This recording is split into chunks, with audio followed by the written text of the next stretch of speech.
Hello mga kalodi, magandang hapon sa inyong lahat. Papunta po akong Naga City sa palengke. Mayroon po akong bibilin kasi magawa naman ako ng peanut butter. Bibili po ako ng mga kailangan mani at saka yung mantika mga kalods.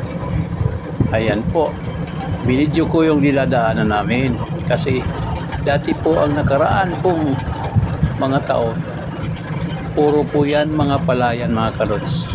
Palayan po yan dati.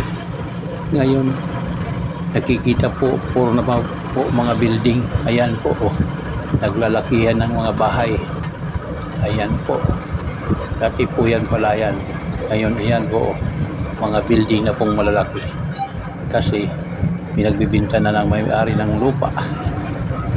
Dati sakahan po yan, ngayon ayan po subdivision na. Kaya hindi na po tayo nang kakapusin na tayo ng mga bigas kasi wala na mga palayan kasi ginagawa ng mga subdivision mga kalods. Mas magaganda pa yun siguro ang kwarta kaysa sa palayan na dating sinasaka ng mga may-ari. Ayan po mga kalods, ito pong dinadaanan namin subdivision po ito, Wellville po ito ng subdivision ng Naga City.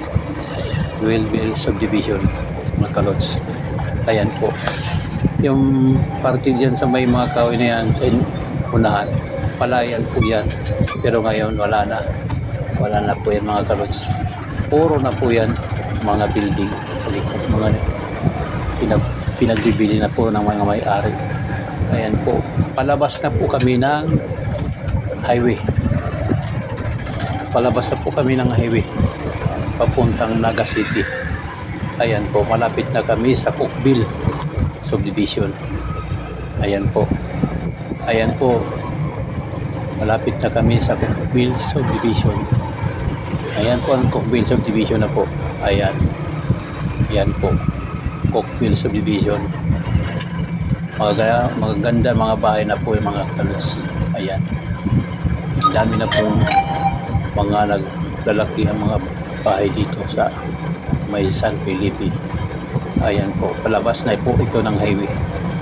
Ayan po, sa unahan po ito naman ang ginagawang bagong SM. Ayan po, yan po ang SM dito sa may San Felipe. Ayan po ang ginagawang bagong SM, hindi pa po nabukas kasi hindi pa tapos. Ayan po ang kalods. Yan, palabas na kami ng highway mga kalods kasi malapit lang ang sa papunta ng Naga. Bye bye mga kalods, salamat sa iyong panonood sa aking video. Thank you for watching. Bye bye.